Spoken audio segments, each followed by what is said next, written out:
Sa datos ng Regional Disaster Risk Reduction and Management Council, 233,694 na pamilya o mahigit 760,000 individual ang naapektuhan ng pananalasa ng Bagyong Tino sa Western Visayas. Karamihan sa mga apektado, nasiraan ang bahay matapos liparin ng hangin ng mga bubong at nadaganan ito ng puno. Hangin gid, mabaskog ang hangin. In fact, kadamo kita sang mga kala-uprooted ng mga kahoy, iban mga century-old trees pa because kabaskogon sang hangin.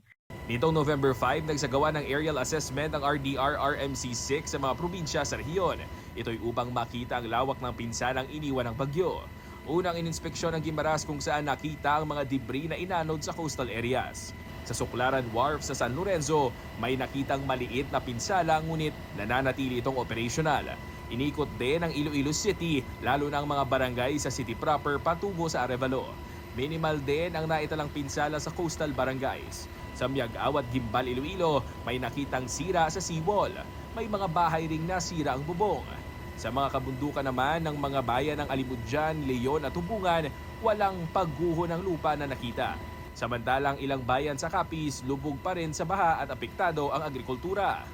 Area sang Sigma, Tumambusaw, and Dao, flooded sa gihapon some parts of the highway. Kag makita man sa footage ang aton inspection nga daw dagat ang aton nga mga kahumayan, ang farmlands naton didto nga area.